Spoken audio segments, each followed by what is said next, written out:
Everybody, we're going to go ahead and get started.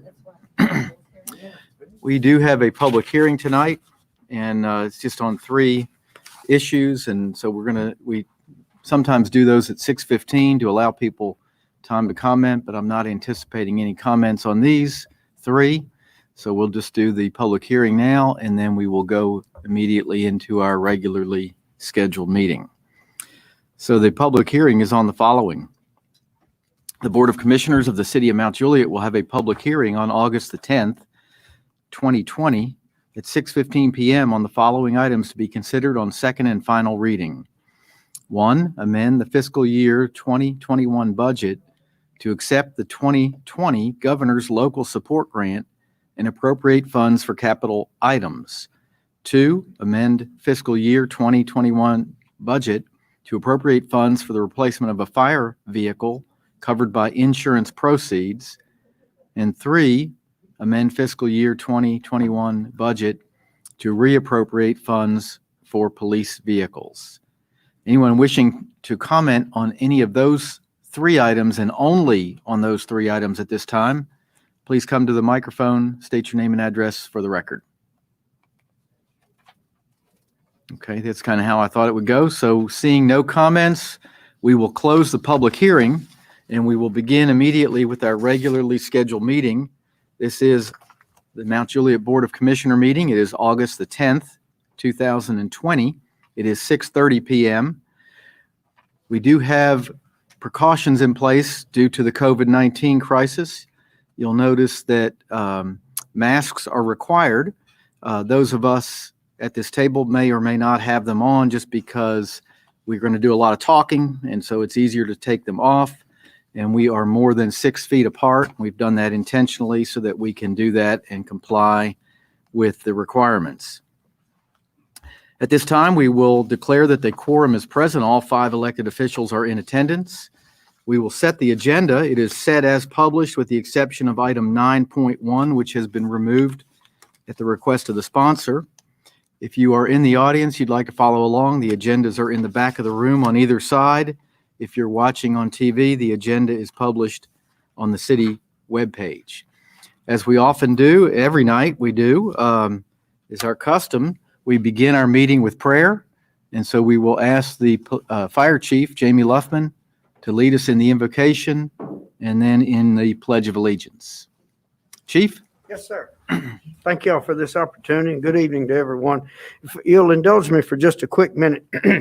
It was laid upon my heart today to talk about this. In 1 Chronicles, Jabez was a well-respected member whose prayer to God for blessing was answered. Jabez is asking God to bless him greatly, exceedingly, and abundantly. God can provide all that you ask or imagine, and Jabez is leaving it up to God as to the means of the blessings. The blessing is similar to "Thy will be done," which is in the Lord's Prayer.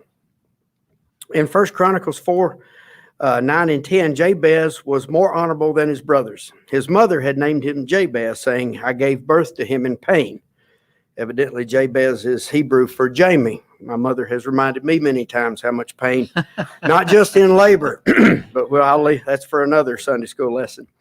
But Jabez cried out to the God of Israel. He said, "Oh, that you would bless me and enlarge my territory. Let your hand be with me and keep me from harm so that I will be free from pain or to cause pain."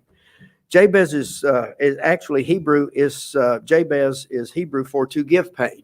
And his mother, because of the pain of birth, she forecasted a bleak outlook for Jabez during his life. But Jabez would not have it so. He cried out of faith to God that he would be blessed and that his territory would be enlarged.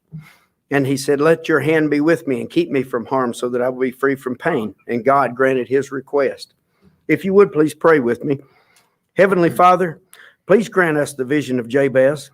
Let us see that we as your people can ask and receive through faith blessings from you, Holy Father.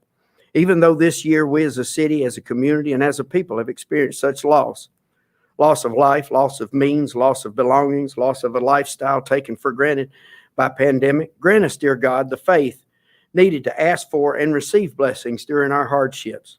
Strengthen our elected officials, our city administrators, our city workers and responders, and those that protect our borders as we go about doing your work for your people. Be present here in this gathering. Fill the hearts of all who participate and who view these proceedings with grace, patience, kindness, understanding, and mercy. Provide for us the desire to become a beacon and provide a lamplight in your name. May thy will truly be done. In the name of the Lamb I pray. Amen. Okay. If you would stand for the pledge, please. I pledge allegiance to the flag of the United States of America and to the republic for which it stands, one nation, under God, indivisible, with liberty and justice for all. Thank you. Thank you very much. Appreciate that. And I appreciate the story as well. Next item of business is approval of the minutes from the July 27 meeting. Staff has requested that we defer those one meeting, so without objection, those will be deferred one meeting.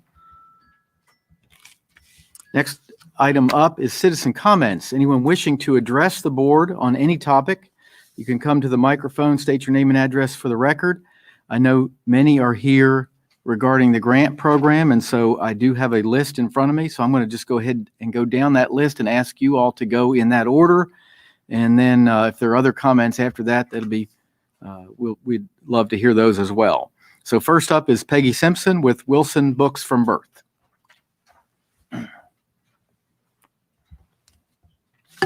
Thank you, Mr. Mayor.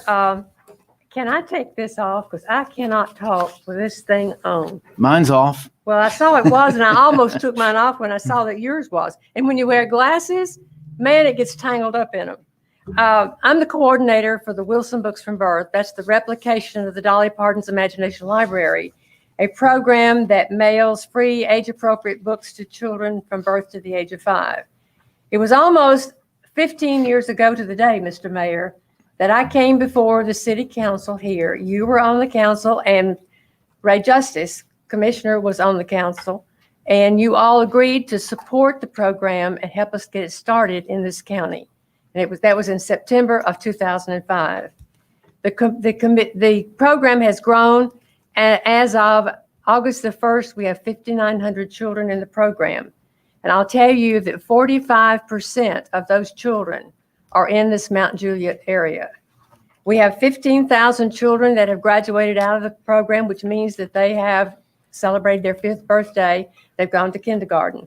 So we've served over 21,000 children since September of 2005. That's over 800,000 books that we have mailed to the children in this county under the age of 5. I need to tell you that when the tornado hit this area, we were able, with the help of WEMA, to find the children that had lost, some of the children that had lost their books. We delivered a huge amount of books to the Branganier that's down on Mount Juliet Road, and they could pick them books up there. But we also were able to contact the families and replace some of the books. We had one little girl that just would not go to sleep without her little Imagination Library book. So we were able to do that. During this COVID-19, the books are still going out.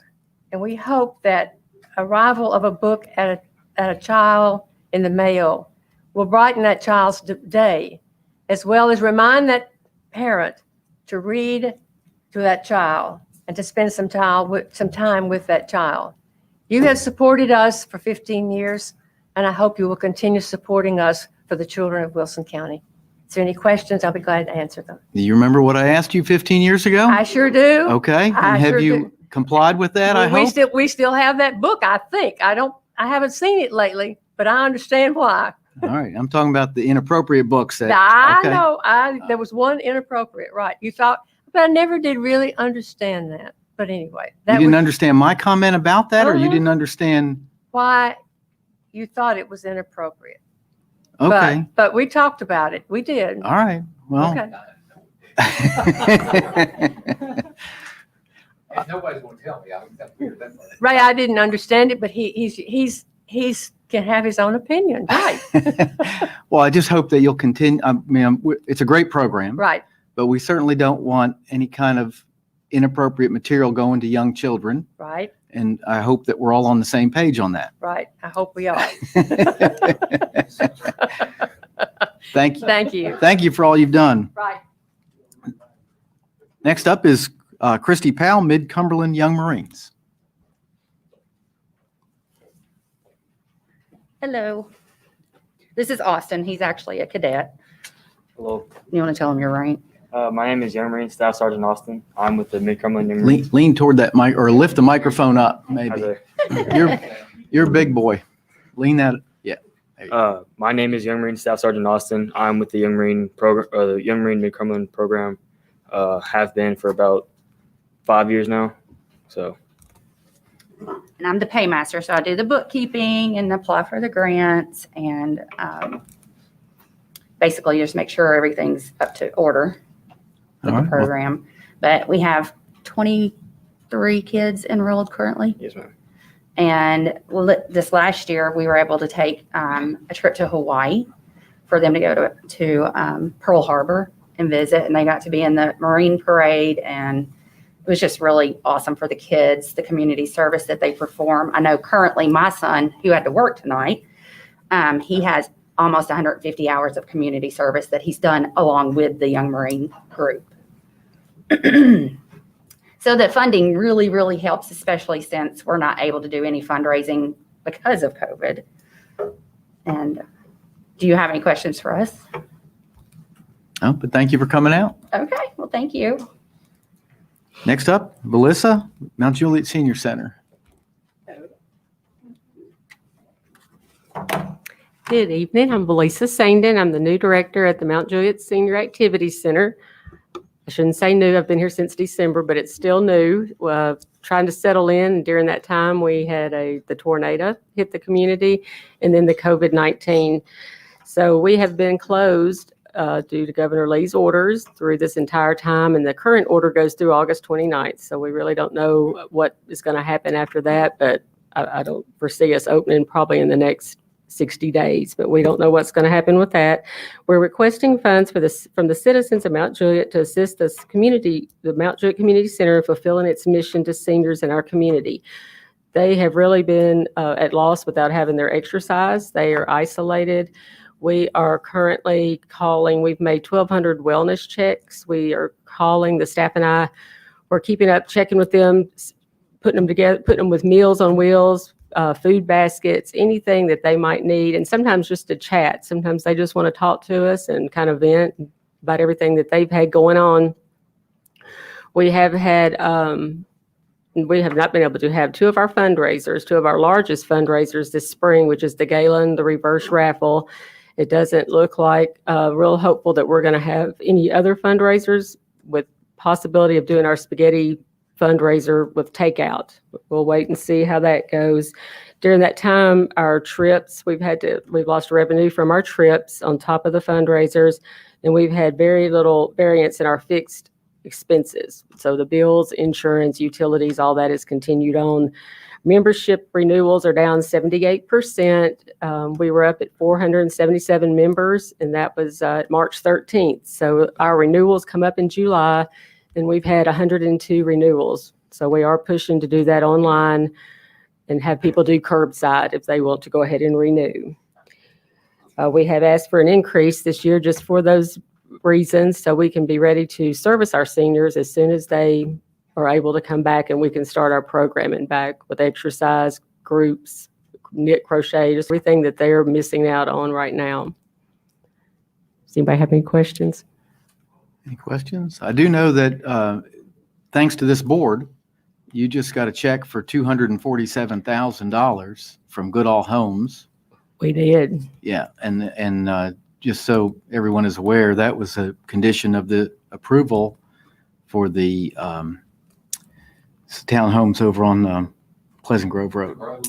Groves Reserve. Groves Reserve, Yeah, they Yeah. paid per unit, which we were unexpected. They were going to pay for the whole they- thing up front. So They that was wanted a to good- build a age-restricted 50 and up community, and they did not want to put in a lot of the services that you offer. So we asked them to make that contribution so that supported the center and the residents, the future residents that could then be a part of your center, since they didn't have anything on site for them. There are actually others.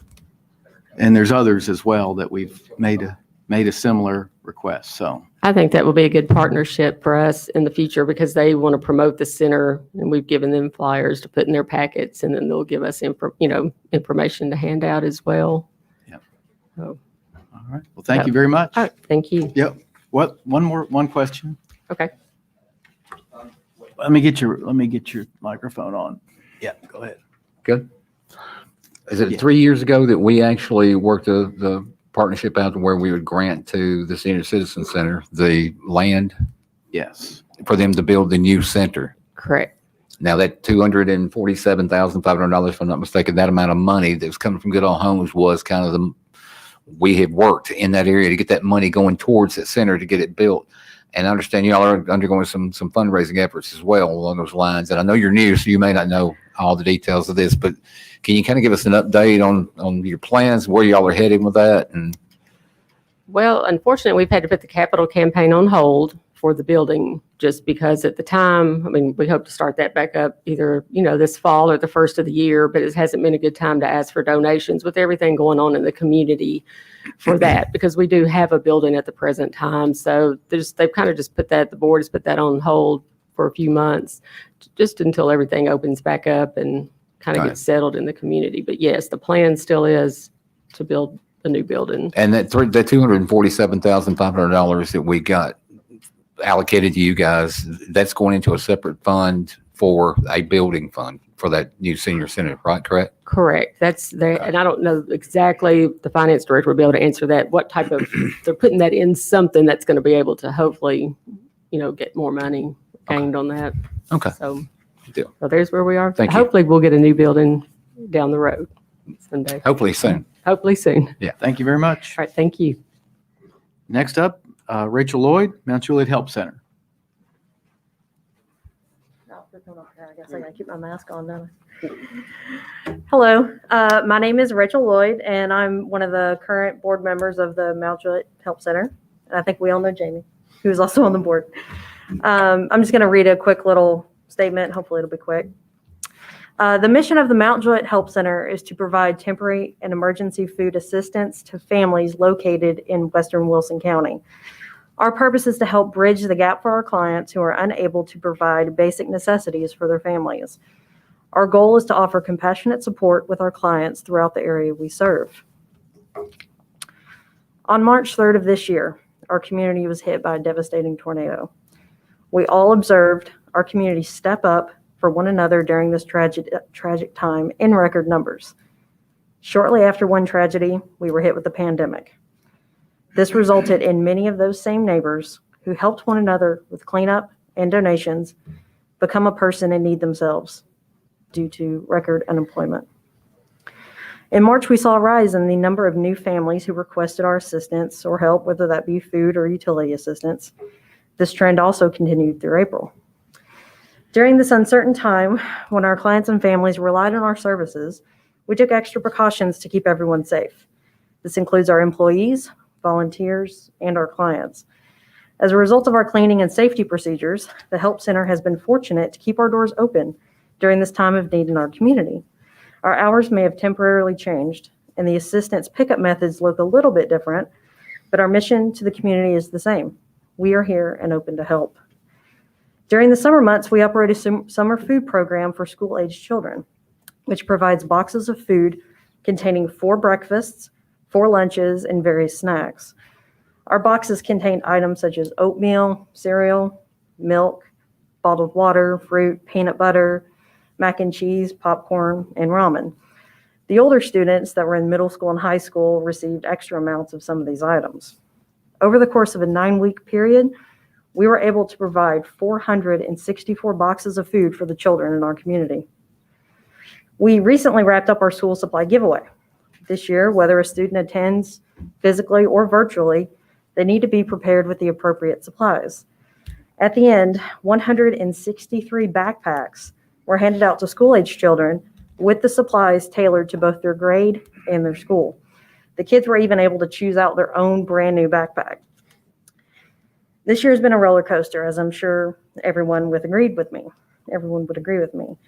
This truly is an unprecedented time, and as much as I hate saying that phrase, there's not really something else that fits at this point. Even with the tornado, the lockdown, and the ongoing pandemic, we have continued to serve the community. We credit our employees and our volunteers who innovate, rethink the process of serving our clients. Our community needs us now more than ever. We are here to serve, and we are open to help. Okay. Any questions? Thank you all very much. Next is Sherry Bilbrey with the Big Brothers Organization. Okay, Sherry is old as the river. Okay. I'm president of Big Brothers of Mount Juliet. I've been president for the last 12 years, and I don't know if we're going to survive. I'm going to tell you the truth about it. We appreciate everything y'all have done for us. I know for the last 8 years that you all have supported us. And Amazon has been our greatest support in helping these children. And they don't only help the children, they also help the parents. And they give us large items like, you just wouldn't believe what we put in that store. And all year, as parents need things to help their children with, we give to these parents. Y'all wouldn't believe what Amazon has done for us and this community. Well, we got a call, I guess it was last week, that Amazon is not going to help us any longer. And this is worldwide. It's not just us. This is worldwide because everything is going to be given to Good 360. And we looked at Good 360 and Good 360 has a lot of board members. They have a lot of employees. Now, there's a catalog that we can go through and we can look in there, but there's no way we can't get what we need for that toy store. We can get a few little toys. If we get pallets of things like we're getting from Amazon, we got to pay for them, and we don't have the money to pay for them. We're not that large. We just don't have it. So what is happening, the stores, all of the stores in this area, and, you know, even some of Hermitage stores were helping us. Some of the Lebanon stores were helping us. Even though I work with Jim Harding, he's very close to me with Christmas for All. We work very closely together. They say Mount Juliet and Lebanon collide, but we don't. We work very closely together. I don't know what's going to happen. We don't have anything because last year our trailer got broken into, and we survived because this community is the greatest community in the whole wide world. Everybody jumped in, and at the end we had so many toys brought in. Every year we serve over 800 children. There is that many children in this community that needed toys. And we have it over at the Mount Juliet Middle School. Thank God they let us have it over there. And thank God for you all and the other people that allow us grants. Lebanon gives us a grant just like you all do. And that keeps us going. So Middle Tennessee Electric gives us a grant, and that's about it. So this year, I don't know how we're going to survive because all of our stores, they're given to this Good 360, and they say just get online and get, you'll be able to order what you're going, what you want off of there. Well, anybody can go out there and see that we're not going to be able to do that. It is absolutely not what it's built up to be. So we appreciate very deeply what you all are giving us, and we're going to try it for this year and see what happens, but we may have to shut down, and it's going to be sad because we give so many things to so many people. We do not have one paid person. This is all given from our hearts. We do not have a board member we don't have a board member that's paid. We don't have any money that's going out to anybody. We just do this from our hearts. Everybody that comes in there, we don't pay anybody. Nobody's paid. So just pray for us. and we're going to do everything we can to make this work. I mean, Yeah. that's Sorry, all we can do. sorry to and- hear that. Yeah. And so that's all we can do. And You've so been doing just, some good stuff, that's for sure, for a lot of years. yeah, we've had it. Yeah, we've had it for so many years. It's been going. We gave 350 baskets of food, by the way, last year. And we get these names from the schools, by the way. The schools give us these names, and churches, and the churches. We've got, I won't mention names, but we've got 2 churches in this community that absolutely are awesome. I don't know what we'd do without them. Now, those churches are not going to go good 360. I can guarantee you that. They're going to be with us. They'll stay with us all the way until we shut the doors. So, All right. Thank you for coming out. yes, anything that y'all can do, the prayer is going to be the most. So thank you for what you do for us. You've done it for, I know, the last 8 years. So thank everybody for what you've done for us. Thank you. Okay, Mr. Linville, Britt Linville, West Wilson basketball.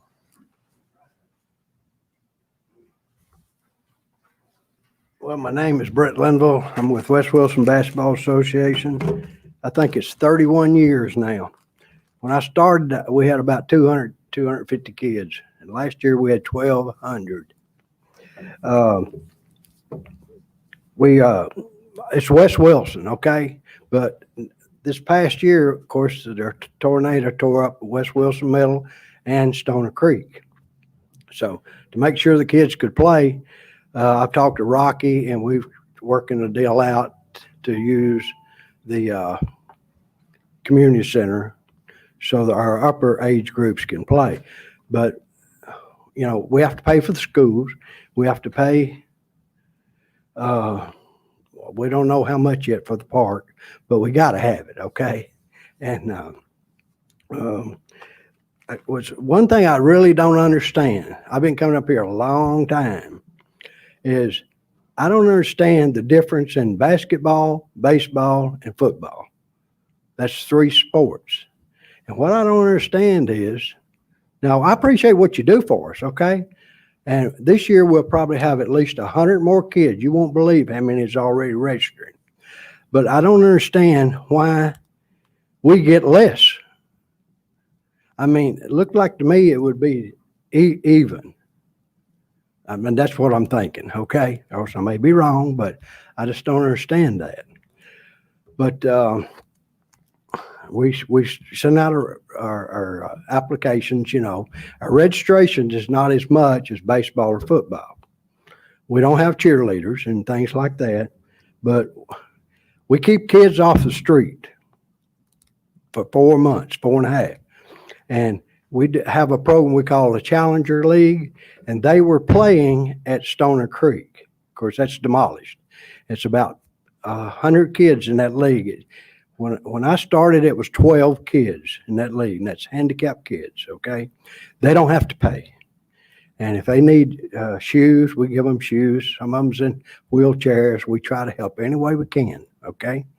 And I wish we could.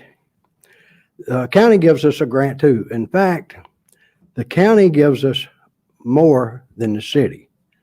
And about all the players are from this city. Now, we picked up Southside to help us out this year, and Gladeville Middle School, okay? So we could, you know, 1,200 kids is a lot of kids, and they're all local. So if y'all could, you know, I know you're going to help us, okay? Because it's your kids. And I've been, you know, I'm probably getting too old to do all this stuff, you know, but that's premature whites, what that is right there. But, you know, and I've got in about 6,000 community hours, okay?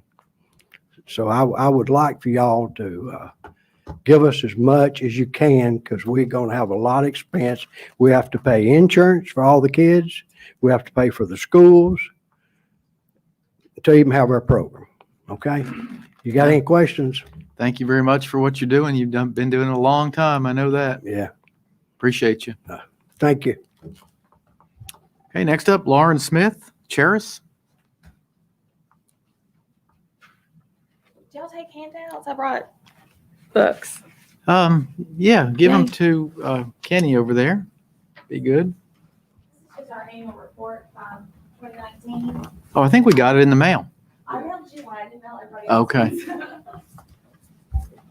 But I am Lauren Smith, and I am with Caris Health Center here in Mount Juliet. We're walkable distance from here, actually. We have been doing uninsured healthcare here in Wilson County since 2007.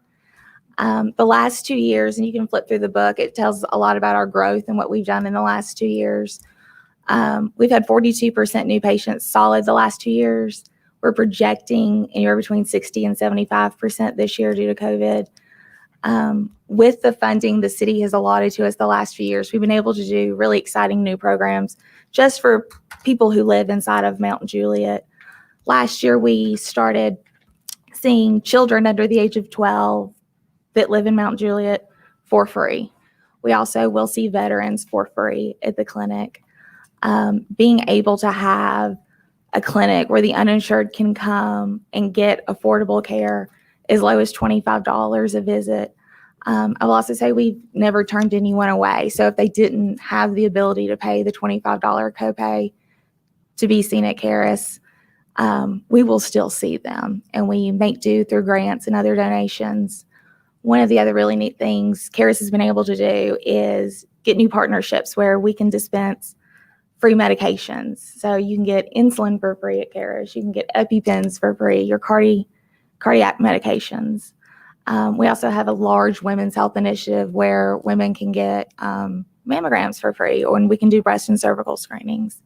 So all of that is made possible through local funds that aren't restricted. And that helps us a lot, especially during these next few seasons. Does anyone have any questions about Caris? Any questions? Thank you very much. Appreciate you. Next is David Combs with the Explorers for the fire department. No?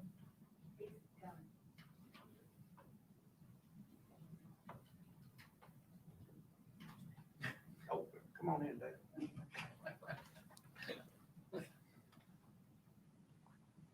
That worked out well. That did not do it. Trust me, I spent enough time up there. Sorry about that. You're on your own. Oh, yeah, it's throwing me to the wolves. Good evening. I've stood before this board before. My name's David Combs. I'm a lieutenant with the fire department of Mount Juliet and the lead advisor for the Explorer program. I inherited this, commanded this Explorer post in December of 2018. And according to my records, and I could be wrong, we received grant funds from the city for at least the fiscal years of 2018, 2019, and 2019, 2020. Those are the 2 years that I've been running the book. So in April of this year, I submitted the request to receive the same grant funds that is before you today. Since taking command, the funds that this board has awarded us has been used to fund a yearly trip to Winterfest competition in Gatlinburg. We've gone 2 years in a row. We fund the registration of all advisors and explorers that wish to participate in our program. That's to kind of make it so that nobody that can't afford can't participate. We want everybody that wants to be there to be there. We fund the procurement of uniforms and PPE, personal protective equipment for the explorers, purchase marketing materials, and the list goes on and on, so much more. This is our only source of steady funding for the program. Last year we did have a generous donation, but this is the only yearly funding. In June of 2020, we graduated 3 explorers from the post. One is at Basic Academy for the United States Air Force. Another is applying for firefighter positions with fire departments in Middle Tennessee and has every intention of joining the volunteer ranks when he's able. And then we have another one that's attending MTSU for cinematography. That leaves 8 current and active members of the program. As of today, we have 5 prospective members that will be joining in the 1st of September. If awarded grant funds for this fiscal year, the advisors will be able to continue to offer an award-winning program to the explorers and community We will be able to continue to pay for the registration of any explorer that wishes to participate, continue to make our yearly trip to Gatlinburg, and we'll continue to graduate young leaders that will continue to serve their communities, specifically ours. We asked for the Explorer program to be awarded the requested grant funds so we can offer such a unique program for the youth.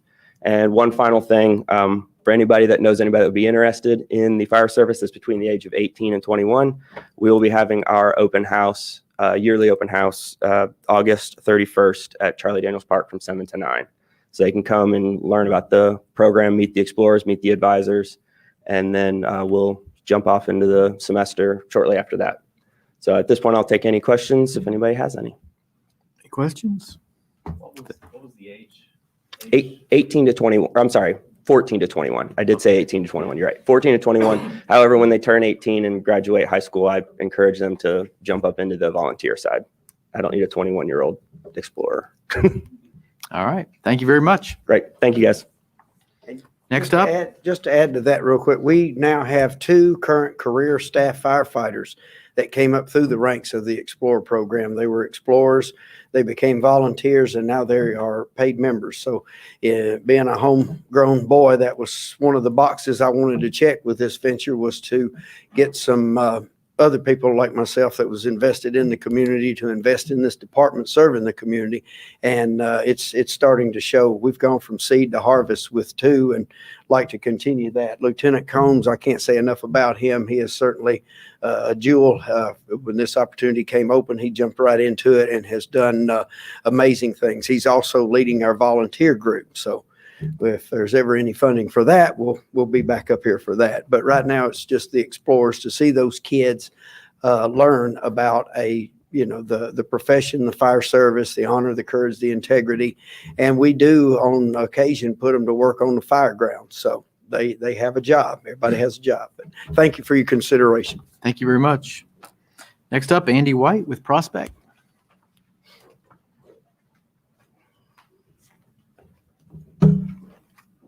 Good evening, everyone. Thank you for this opportunity.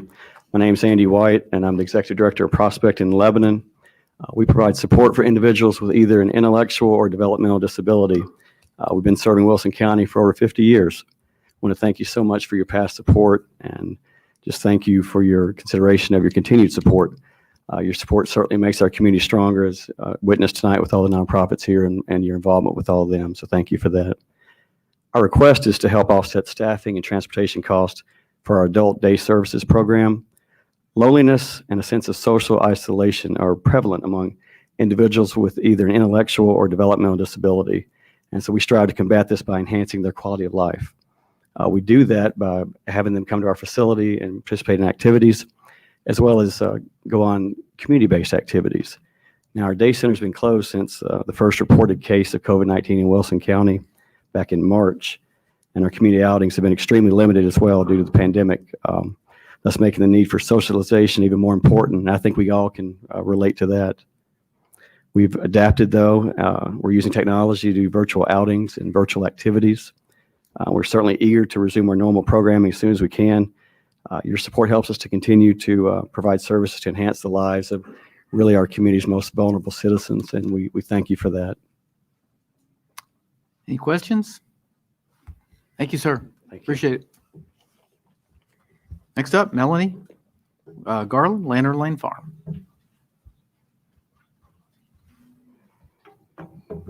Good evening. Thank you for having us.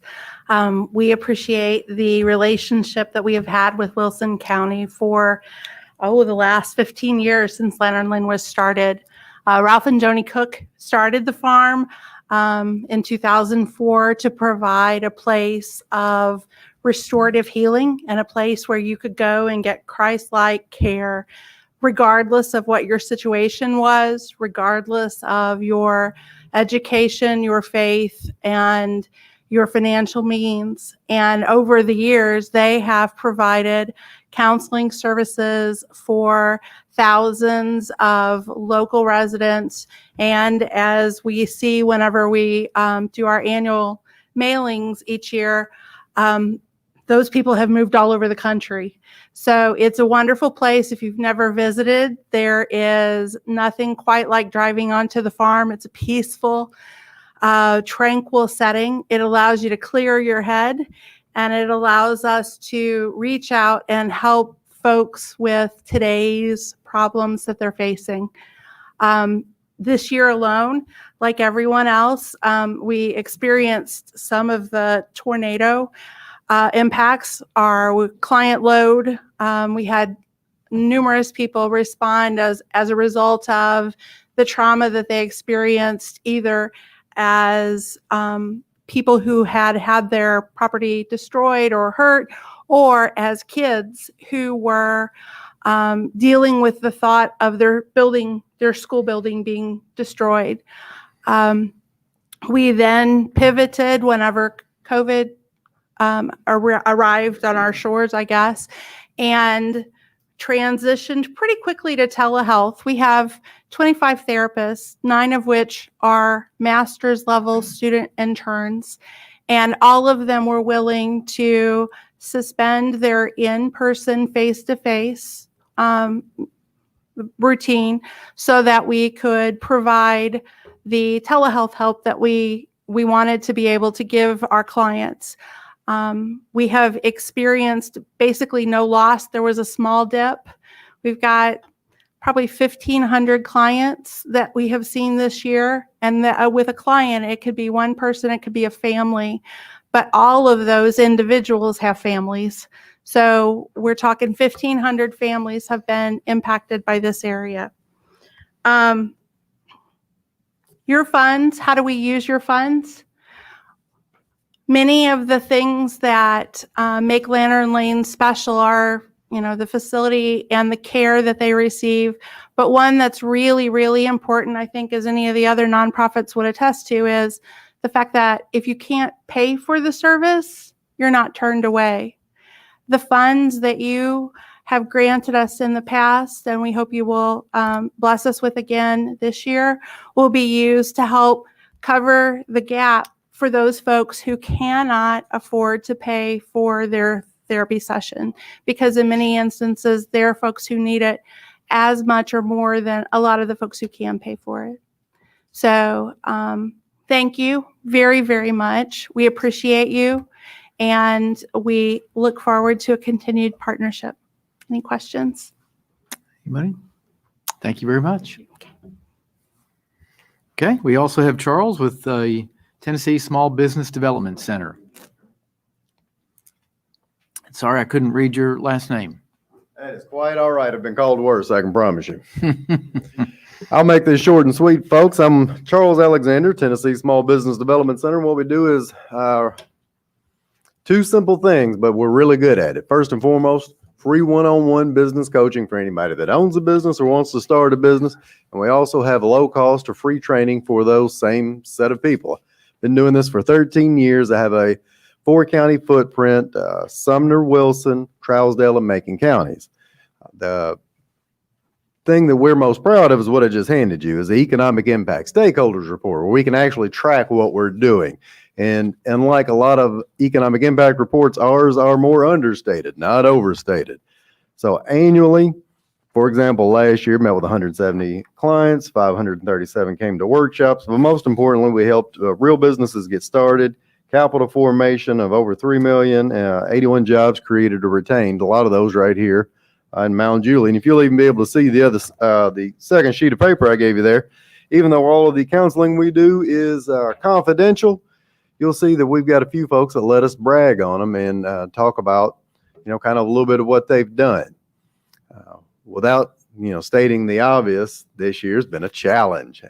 We are still rocking and rolling, and as a matter of fact, I will dwarf these numbers next year, and that won't necessarily be all fun stuff either. I'm still working from home. However, with phone, Zoom, and email, I am working harder from home than I ever got a chance to work in the office, and that's with 3 kids that are in and out all day, just like coworkers, but they have sillier questions. With that being said, have helped people already get over $5 million worth of EIDL and PPP loans, helped try to navigate a few folks through EIDL for tornado affected businesses out here, and client numbers and everything else is already bigger than it was last year. Many of, a good chunk of which are right here. We use the funding to match what the Small Business Administration gives us.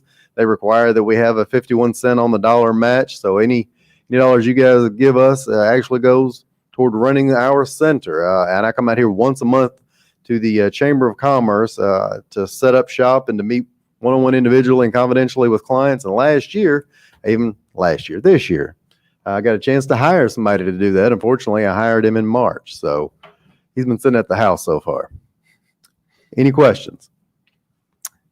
All right. Well, thank you very much. Thank you, folks. Okay, we also got emails in from two other organizations, CASA and Empower Me Now Day Camp. And so those are on record as well. We're still on citizen comments. Anyone else in the building that would like to make a comment at this time? Okay, seeing none, we will close citizen comments. We will go to commissioner reports and comments, starting with District 1, Commissioner Ray Justice. Thank you, ma'am. First thing I'd like to apologize to Jennifer Hamlin. I don't think she's here tonight, but I was really kind of rough on her at the last meeting concerning the zoning change request about the hotel. And I was pretty adamant that we did not want that to be anywhere near the folks over on 4th and did not want it anywhere near West Caldwell. And that still stands. I'm not going to go back on that part of it, but that's not something that Jennifer was responsible for. She was just up here kind of laying out the ordinance. So I want to make sure that she understands and the people out there understand that how blessed and lucky we are to have somebody of Jennifer's caliber on our planning staff. And she's homegrown, I think is probably the best way of putting that. Her dad, civil servant, firefighter for many years with WEMA.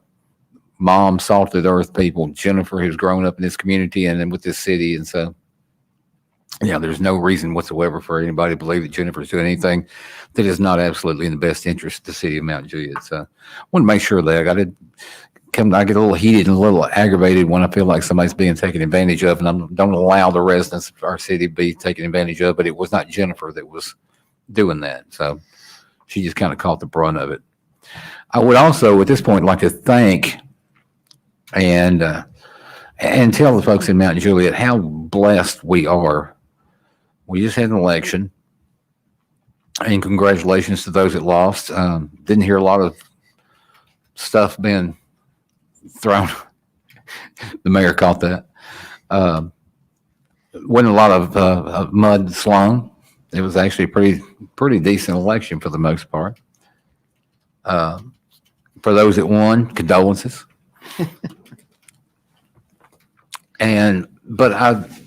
It kind of brings to mind some of the people that have been around Mount Juliet for a long time and have spent a lot of time and effort and blood and sweat and tears. And one of those people, I don't know, that she's kind of behind the scenes. She does her thing at the state legislature, but it's been noticed. And I would like to say thank you to State Representative Susan Lynn for the work that she puts in. She has been a rock in her service and her dedication to the people that she serves in Wilson County. And I don't think we tell her enough how much she is appreciated, but her efforts led to the city of Mount Juliet getting close to $1 million in additional grant money through this year because of her dedication, once again, to our community. So I wanted to take this opportunity to say thank you to Susan and her family for everything that they do for Mount Juliet and West Wilson County. Thank you, Mayor. Okay. Thank you very much. Going to District 2, Commissioner and Vice Mayor James Maness. Thank you, Mayor. I just wanted to say that thank everyone that come out tonight to talk about the grants program. A lot of wonderful programs, and I know that it also represents a lot of volunteer hours that goes into it behind the scenes that doesn't get seen or doesn't get talked about. So very appreciative for everything that you do on this. Just wanted to add too that, taking on what Commissioner Justice said, we just come off an election cycle, and I know it was probably one of the more challenging election cycles that we've seen in a while because of all the events on it. But I want to thank everybody that participated in it, and of course, congratulate those that got the opportunity to, and of course those that come out on top. And it'll be to be determined whether that's congratulations or condolences on that as well. So, anyway, thank you, Mayor. That'll conclude my comments. All right, thank you. Going to District 3, Commissioner Art Giles. I have no report tonight, Mayor. Thank you. Okay, going to District 4, Commissioner Jennifer Mullally. Today, I just sent out July's newsletter. So if you'd like to subscribe, it's jennifermullally.com. Also, on the grants, my family has benefited from at least 3, I know, young Marines. My youngest son was in Young Marines, and both my sons was in West Wilson Basketball Association for a number of years. And also, we've utilized Lantern Lane Farms counseling service as well. So just mention that. That's all I have. Okay, thank you very much. With that, we will go to City Manager Kenny Martin for his report. Thank you, Mayor. Thanks, elected body, and for everybody watching at home tonight. I'd like to also give a shout out, I guess you'd say. I'm getting too old to where that didn't sound right anymore, but to all the folks that were here tonight and those that couldn't be here tonight. And I'd like to thank the elected body and this commission for all your many years of generosity and partnership with a lot of these civic organizations and the folks that are in this audience tonight. I get the opportunity for somebody that's been here a long time to see these folks in action, how much they care, how hard they work daily. We all see them out. If you live in this community, you see it. So I want to thank them and this elected body for what you do for them. It's very moving when you hear them talk and then you see them in action and you know exactly what it is that they do. So thank you first and foremost for that.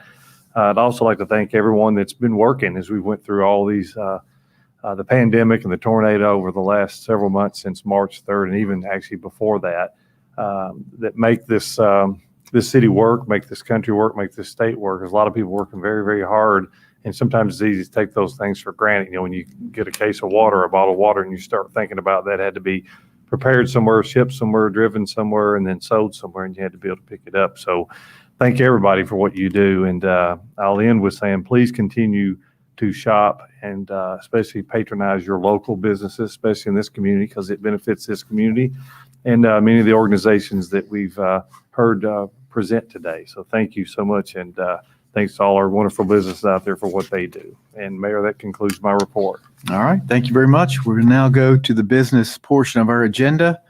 All of the elected official microphones are on at this time. We will start with the unfinished business consent agenda. There are 3 items on that.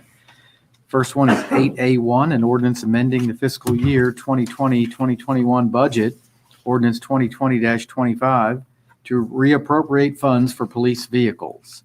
Also, 8A2, an ordinance amending the fiscal year 2020-2021 budget, ordinance 2020-25, to appropriate funds for replacement of a fire vehicle covered by insurance proceeds. And then 8A3, an ordinance amending the fiscal year 2021 budget, ordinance 2020-25, to accept the governor's local support grant funds of $818,396 and appropriate the funds for the requested capital items. Is there a motion on the consent agenda? Motion. Is there a second? Second. Questions or comments from the commission? All in favor, signify by saying aye. Aye. Any opposed? The consent agenda is passed unanimously. Next item is 9.1, which was a discussion item that has been removed at set agenda. Next item is 11.1, an ordinance of the City of Mount Juliet to amend ordinance 2017-42 in the Mount Juliet City Code, Chapter 12, Fire Prevention and Protection, to require monitored fire alarm systems or smoke detection systems in new commercial construction and existing renovated structures to help protect the occupants and prevent loss of property. Is there a motion? Motion. Is there a second? Second. Questions or comments from the commission? I have a question, I guess, to the chief. The question is it talks about new construction, and then it talks about renovated structures under commercial. Can Could we get an exact definition of what renovated classifies as? I'm sorry, sir, that last part. Just an exact definition of what it means to renovate a structure. Oh, what we have is a lot, they're more prevalent on Lebanon Road, but they are getting to be just as prevalent down as in Providence Place. From the original, one version is when a contractor or an entity builds a shell building. They'll build the whole shell, then they come in and segment it, and they'll do the renovations there. Now, that's new construction and renovation to an existing structure. Others are when there was a business in a structure and that business went away and a new business comes in. The construction that's needed to make this, the construction that's needed to make this structure more functional for the new type of business that's moving in. And one of the things that we've added is that part of it had been with the original. Simply put, all that was being added here was to clarify an addition of the to the fire alarm system. The only addition was that the system be a police, fire dispatch, alerting, smoke detection alarm system. I know that's a mouthful, but basically it operates the same as it's a smaller system for smaller businesses so that they can have the same type of protection at an affordable price, but it does the same thing. When it is alerted by smoke, it places a call to a Mount Juliet Police and Fire Dispatch, and we get an earlier start on our response. Okay. Isn't that already done? Yeah, it was. It was in there. This was just verbiage that was added to clarify these systems. Fire alarm systems in that particular business are seen as something, a very large system, something that you would find at Walmart, Lowe's, Home Depot, and some of the large box stores. This gives an accurate description of the smaller systems that are required by ordinance in the smaller businesses. Okay. Commissioner, Justice? So I'm confused, but I'm maybe not as confused. Well, you were a year ahead of me in school. Good point. You're right. But it was Mount Juliet, so we both were at a disadvantage. Keep moving. I know. Sorry. No, when you start talking about the system, we're not actually by ordinance saying what system they're going to buy, or we're not giving any particular company an advantage or anything of that nature, right? No, well, what I have done is when I went out looking, some of the larger companies for the Walmarts and the Lowe's and everything, we didn't have that. The smaller businesses weren't able to afford those systems. And I reached out to them to try and get them to bring a smaller system, more affordable functioning system for these smaller businesses.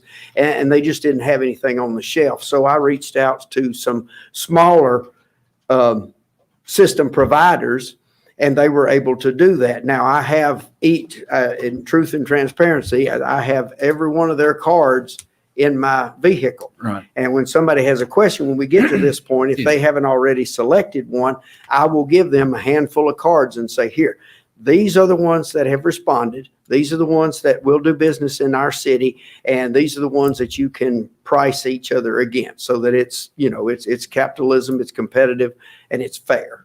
Okay. The other question, you were talking about the renovations, and I'm not sure that there was a clear answer to what James was talking about, Vice Mayor Manis, but I think what he was asking for was what is the definition, and we've had this, and on Lebanon Road is one, down here, the city center would be another one. Yes. Where there was an older building and it was renovated, brought back into use. And we do that with a lot of structures. It might be, and the types of business escape me, but if you have like a bake shop in a structure here on Mount Juliet Road, and then all of a sudden the bake shop goes away and a clothing store wants to come in, they'll have to do some renovations in there to make that from a bakery to a clothing store, or vice versa would be an even better example. If they went from a clothing store where everything was wide open to a bakery where they would have to have cooking utensils and things of that nature.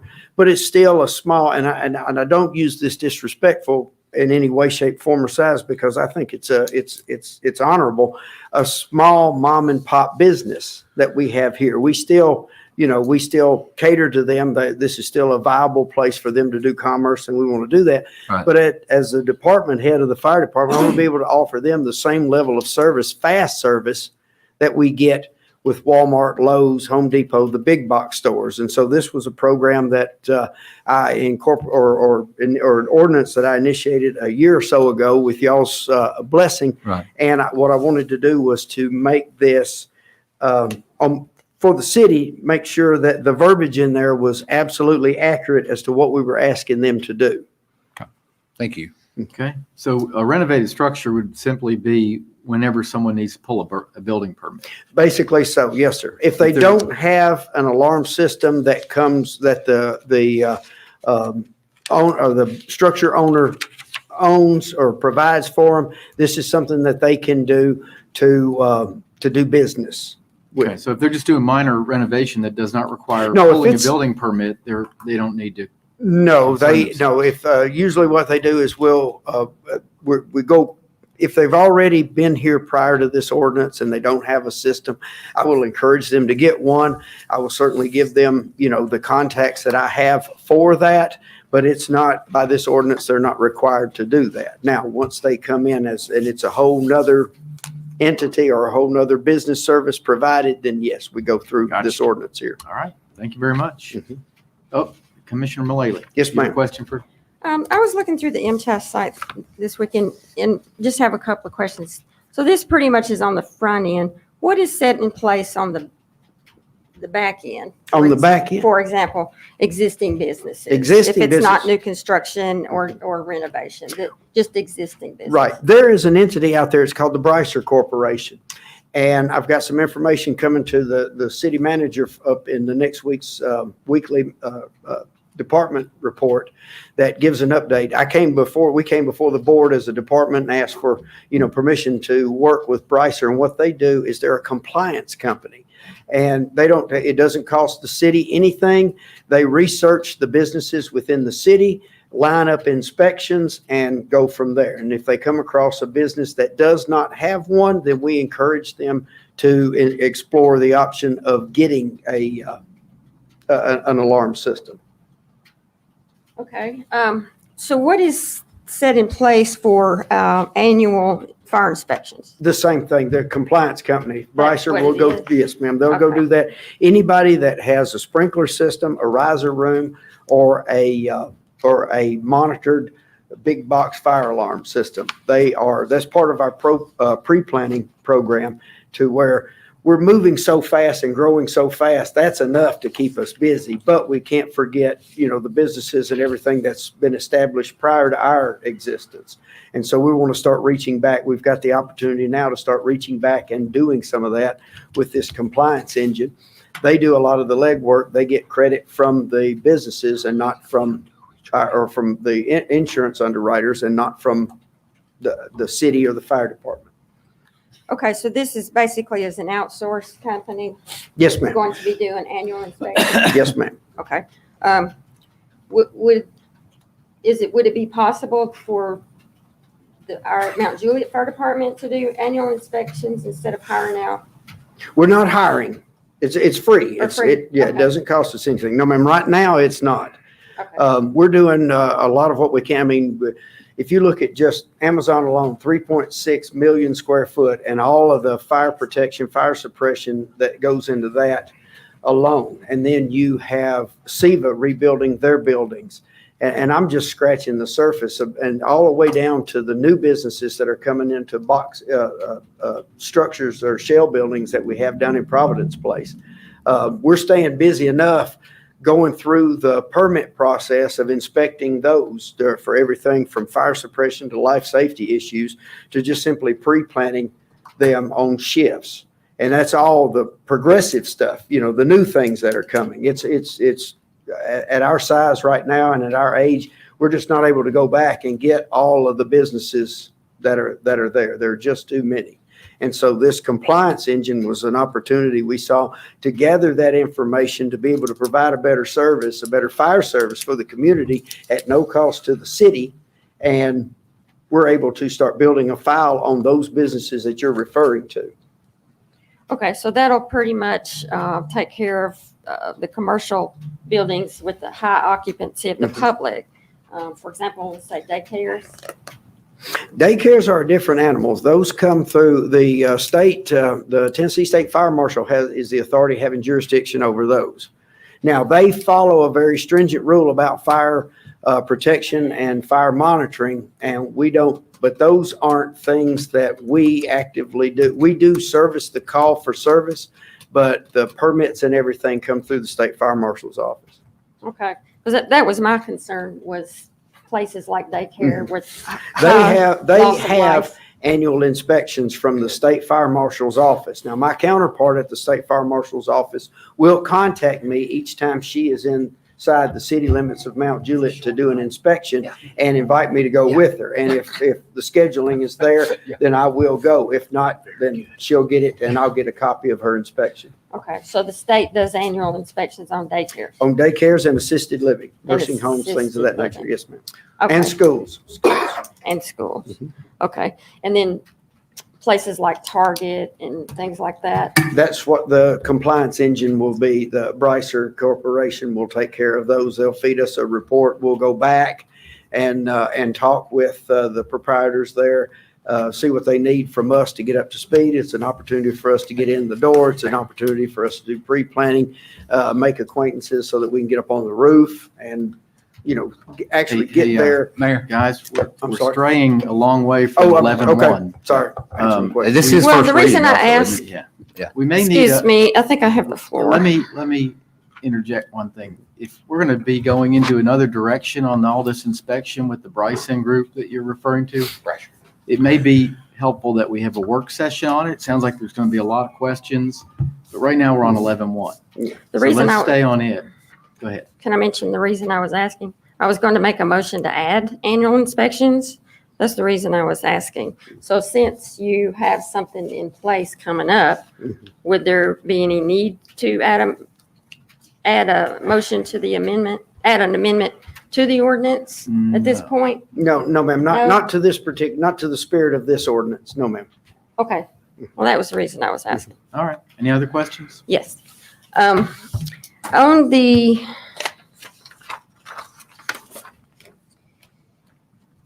alarms, annual alarm, when, you know, with the permits, in reference to false alarms, on the commercial, that's $25. Where does that money go? I believe that goes down to codes department. Codes department? It hasn't been rerouted anywhere since. Are we charging this money? We haven't had to. Usually if we get a nuisance alarm, like we'll get, now we're going to get some every time that there's a clap of thunder and a bolt of lightning. It just depends upon where in the city that it is. They will set those sensors off, and that's something, you know, that we can't really hold their feet to the fire. But if they have a pull station that is malfunctioning and it does it up to 2 times, at the second time I get involved and I tell them, so listen, we're going to start writing, we're going to start writing tickets for this. And it's usually larger businesses, and they take care of it right away because we can always go in, and if they have let their system lapse, we can put a stop work order on them. Okay, but this is being enforced? It is. If we get to that 3rd and 4th alarm, yes, ma'am. Okay, that's all. All right. Other questions? All in favor, signify by saying aye. Aye. Any opposed? It passes unanimously. Next item is 11-2.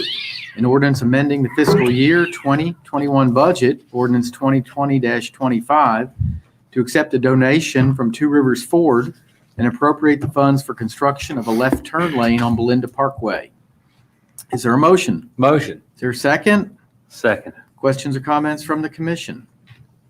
All in favor, signify by saying aye. Aye. Any opposed? That passes unanimously. Next item is 11-3, a resolution approving grants by the city of Mount Juliet as previously budgeted in the 2020-2021 budget ordinance 2020-25. Is there a motion? Motion. Is there a second? I'll second. Questions or comments from the commission? I do. And I've brought this up, I think, every year, and Ray, thank you for what you've done. Yes, I sir. know you work hard on this and you can see it. But I am concerned about West Wilson basketball. And they've got, Mr. Linville said that they've got 100 more this year. And I wish there was some way that we could bump this up 2,500 somehow to get them the same as the football. Is there any way that we could do this? Let me, if I can, I basically took last year's numbers and copied them. There was no increases, no decreases along those lines. What we have ordinarily done since even the year, and Mayor, back me up on this if I'm mistaken, tell me, but I think even from the year 2000, we've pretty much gone by the participation. Whether, how many kids are in one program, how many are in another program. We actually increased the amount going to the West Wilson basketball at one point because the school system started charging for rental use on the schools. I mean, they were increasing. Britt, am I now correct in that? I think it was. So that we actually did go up on them. Now, we've got a resolution that was passed some years ago that said, and Mayor, this is where you're going to come in on this. For my memory, kind of goes away on it, but there was a certain amount of a local option sales tax that we were actually allowing We're each year. under a resolution, I believe it's 4% or something like Was that. it 4? Yeah. But I don't think we've ever increased it up to that amount. And then too, we've had several organizations that have jumped in that are, that are also, this year, for instance, we had the Explorers, the police Explorers. And I didn't feel it was appropriate to give the Mountain Juliet police Explorers more money or less money than we did the fire Explorers. And so that took away $3,000 of that money. And so, we had to find and move around. If there is another location, and of course, you do know I have a bias towards baseball, so we don't want to get into too much of that. But, we've got approximately 3,000 to 4,000 kids in the baseball program. I think there's about 1,400, if I'm not mistaken, in the football program and about 1,200 in the basketball. So, is that What if we? 1,300. I think 1,300 this year. How many? 1,300. Is that right, Mr. Linville? We had 1,200 something last year. Okay. We'll have a lot more this year. What if With we, two schools damaged. I'm sorry, Mayor. No, you're fine. I bet Rocky's not here. What? Well, what would it mean to the basketball group if we didn't charge them I don't know what Rocky charges them. Do they use the community center? He said he wanted to use it this year. They're using it now.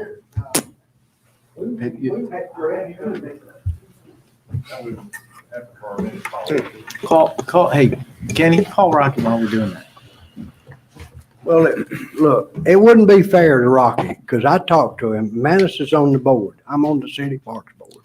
And I went to Rocky and talked to Rocky about, we got like 300 kids that can't play unless we get a gym to use. And they're the older kids that are coming there getting in trouble than a second grader. Okay, so we give them places. Well, I told Rocky we would, if he would let us have it on Wednesday night, Thursday night, half a day on Saturday, half a day on Sunday, because we got a lot of kids, that'd been a lot of games, that we would pay for it. So I want to pay for it because I don't want to go back on what I talked to him about. And Can I suggest? Just an idea. It's the same thing, though. I mean, if. Yeah, but I don't want to do Rocky that way, okay? No, it's not Rocky. Well, I mean, Yeah. I don't think it's, I told him we would, if he would let us have it, that was our only hope. Good question. It doesn't hurt him. Is it more or less than 2,500? I don't know. He hadn't given me a price. Okay. Okay. We're going to discuss it later because we don't start until the last of October. And who knows, by then there may not be any sports. Okay. Big Ten canceled the whole schedule today. Football. Well, I think the mayor's on to something in saying that Yeah. we would probably, keep in mind, we've had the tornado. Yeah. We had the straight line winds. We had floods prior to that. We've had, flocks of mosquitoes and birds, and who in the world knows what else is liable to hit between now and the end of the year. Murder hornets. Murder hornets, I think they're coming next week. Isn't it? Yeah, to a community near you. So I think the mayor's going the right direction. And what we would say is that, work it out with Rocky, and whether you pay Rocky for that time would come from the city of Mount Juliet and be donated. And that would be the increase in the amount of money that would go towards West Wilson. I've agreed to come every Wednesday night, Thursday, half a day Saturday, half a day Sunday, and make sure everything is run right. Okay? And this didn't come from you, so it's not a reflection on you. It's us. So you didn't do anything. What do you say? But I want, we hadn't discussed the price yet or anything, or how much it's going to Let's cost. see what it was, or what that means to the organization. It would be $3,600 to use it for 3 months. And so. On those hours that you had just mentioned, that he had mentioned. Yes, sir. Yeah, all those hours. So he still has other hours available for all the other citizens. Absolutely. That's pretty helpful, Britt. Well, I can't, what'd you say? $3,600 is what he'd say would cost WWBA to operate in that facility. And I think what the mayor is suggesting here, that we either donate from the city, either that $3,600 or portion or all of it. I don't want to speak for you, Mayor, but. Well, I was just trying to find a way to equate the same dollars, but if we can just forgive 2,500 of it, or it's the same net effect, right? It would take that amount of time, because I have figured it up, every Wednesday night, 6 to 9, or whatever. Every Thursday night, half a day on Saturday, half a day on Sunday. To get the games in and practices and stuff like that. That'd be great with me. I just take don't it up wanna- with Rocky and figure all that out. Okay. We're not up here tonight, but I would absolutely agree with that. If we wanted to add that to our grants, would that be an I amendment? don't think we would put it on the sheet. No, I don't think we can, is the problem. That would bust our number on the grant, but this is separate from that, the grant sheet. So Is that something that can just be done internally? Absolutely. Yeah, because hey, I didn't have a microphone on. So say all that again. Yeah, I called Director Lee of the Parks Department, and he said absolutely. He said he was actually going to reach out to me about that. So I would have been approaching the commission at some point to ask that very question. So in total, if he took advantage of those hours and didn't exceed that, it's 3,600. It's likely to be less than that. So if the commission was in support of that, we could just simply waive that fee through the city with your blessing. Well, can I say one thing? Them not even have to deal with that. To get it in, we would need November, December, January, and February. It would take Again, 4 months. You got it. Yeah, work that out with Rocky. Okay. You got it. We just handed you $2,500. Have fun. Back on Go forth and what prosper. me and Rocky talked about. It wasn't your fault, though. No, We it's were the not one your that fault. came up with it. You didn't. Yeah, blame it on us. All right, that's good. Something Everything else else? has been blamed on us. Go ahead and blame it. All right. Well, I think what we gonna do now? So I'll know. We're just going to waive it, period, Yeah. right? And let them use the facility. Yes. Period. Those Those times that times. I need. Those Okay. times. All right, that's great. And I'll be there to make sure nothing happens. Okay? Thank you. I appreciate y'all. Thank That's- you. Yeah, I think that's the easiest path forward Yeah. instead of changing this. Commissioner Justice did a good job on this. I'm for it, the way he presented it. And then Yes, 2,500. I thought it was just going to be waiving whatever they Waiving need. the fee. Well, the I'm good either way. The problem is the budget's got a set amount of money allocated for grants. And we don't this wanna is change the just a budget. resolution that we couldn't allocate additional funds. If we got $2,500, We'd have Out to of- do it a budget amendment. we'd have to carve it out of somebody else's Right. money. Or so that, or yeah. come back to do it. But That'd be the only way we could do it tonight. this, if we just let them do it, because there'll be times they have to cancel for whatever. Yeah. You see?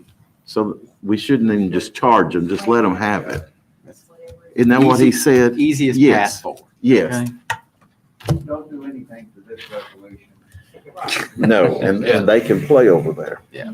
Without being charged. All right. All in favor of the grants as presented by Commissioner Justice, signify by saying aye. Aye. Any opposed? That passes unanimously. And with that, thank you all very much. We are adjourned.